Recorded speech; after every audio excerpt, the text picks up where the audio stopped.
drug initiative, some different. Hey everybody, I'm Therese with the Clarion Ledger. I have just had multiple conversations today where people were asking about some of the things that we reported this morning about the arrests in Panola County. We've called it a gang offensive, we've called it a drug initiative, some different phrases like that, but a lot of you are just asking, what does it actually mean as it applies to the Jessica Chambers case? So pretty much what I'm here to do is kind of walk everybody through this, because there are a lot of questions that come from that. If you followed my coverage for the last year, I guess, you know the Jessica Chambers story. You know that she was the teenager that was burned alive on Heron Road in Cortland on December 6th of 2014. That kicked off a massive investigation. It's comprised of several agencies, but what has really come of this is that there have been more than 150 people interviewed. There have been more than 20,000 phone records that have been searched through this case. So what that does is dredge up a lot of information on other people who are doing other things that potentially are criminal activity. So throughout this time, officials have been telling me that this case will not only eventually be solved, they will find who killed Jessica, but also through these investigations they've done into other people, into the community, into, you know, there have been so many theories for suspects. As they've done these investigations, they've found leads into other crimes. So that's kind of where a lot of this is coming from. What we know right now, as I reported in today's, well, on our website today, they've charged 17 people on various state and federal charges. At this point, they haven't released that list. We are waiting on that. I understand from the sheriff and the DA that that'll be coming from the FBI at some point shortly. They've got them on all kinds of different charges. I think primarily you're going to be looking at drug and gun charges, as I understand it. But again, we don't have a list of that just yet.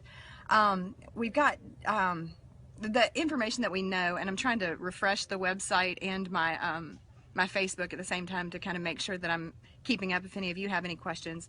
But what we know is that 5 SWAT teams is what it sounds like. There were 3 from the FBI, 1 from the Highway Patrol, and 1 from the Mississippi Bureau of Narcotics that went on these raids. Some of the people had already been brought in on indictments, all primarily stemming from the Jessica Chambers case, from information that was turned over on that. As I understand it, they actually made 9 arrests this morning. Some of these people had already bonded out as well. So there was a lot of activity starting this morning around 4 a.m. in Oxford. I understand that a lot of these suspects are from Batesville, that it's not so heavily populated in Cortland. At this point, this is kind of what the sheriff has been talking to me about throughout. He's been saying that they will open other cases, they will solve other cases, and they'll kind of clean up the county through some of the information that's turned over. Yes, there were early reports of 18 arrests. Part of that is just as you have different agencies working on different things. I believe the DA had told me he thought there were 18 in custody. The official number from the FBI right now is 17. However, all the agencies are saying that this is just the tip of the iceberg. At this point, what we know is that these are the ones that have been made. As you bring people in, as you talk to them and that kind of thing, further information comes out. They've been working on this case. Well, they've been working on the Chambers investigation, of course, since December 6th of last year. However, they've been working on some of these cases, they said, for 8 or 9 months at least. When I talked to the sheriff this morning, he had a great quote that I just loved, because I've heard him say it. I've heard him tell me multiple times that we will solve other cases because of the Jessica Chambers case. And what he told me today, and I'm going to read it to you verbatim, he said, we've told them we've told them that this was coming, and we're not playing with them anymore. Dustin's on here telling me to say the quote. The quote, once again, we've told them that this was coming, and we're not playing with them anymore. Those are the words of Sheriff Dennis Darby to me this morning. I think when we see this list, a lot of people are expecting to see familiar names. This case has a lot of people that are, in fact, you know, on the radar as far as a lot of the people that are following the case. And I should say that I just saw where the FBI has tweeted something. Let me see if there's anything new that I can tell you just from this tweet. 9 arrested this morning, 2 in local custody, something I don't understand in Twitter language, and 6 previously indicted on state charges. I just tweeted that, so if you want to check out my Twitter account, you'll see where the FBI Jackson is quoted, or retweeted rather. So at this point, that's what we know. I think there was just some question when we said that it was tied to the Chambers case. None of these arrests are directly involved with Jessica's murder, but they are from information that has come from that investigation. Now I'm getting an email from the FBI, and let's see if that says anything new. I'm glad that you guys happen to be right here while I'm getting this email. Okay, I can actually read you these names online as we speak. We've got Lyndon Mosley, distribution of crack cocaine. He's 24 years old. Edward House, 39, distribution of powder cocaine and distribution of crack cocaine. Joshua Cannon, 25, cocaine possession. Anand Vijay Shagag, 39, sale of a controlled substance. Mondarius Armstead, 23, drunk public, I guess that's drunk in public, receiving stolen property, possession, sale, and transfer of a stolen firearm. Gregory B. Andrews, distribution of powder cocaine.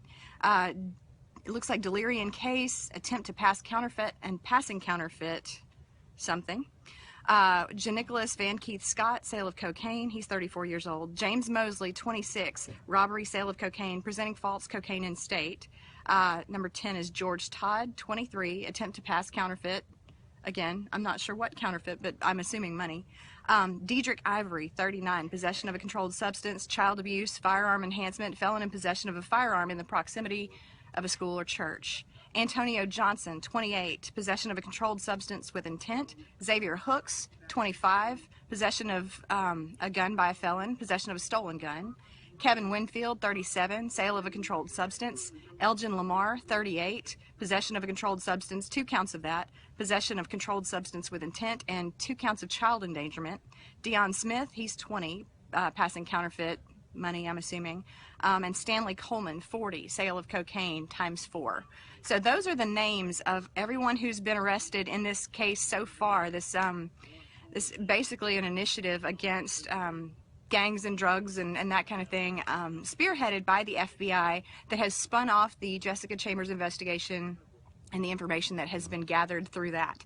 So as we have more information, we'll be updating. I'm going to get off here now and go update the story that I have online with these names. And we hope to have some mugshots soon. I've contacted all the agencies involved. The FBI can't release those, but the locals should be able to. So hopefully we'll have those up soon as well.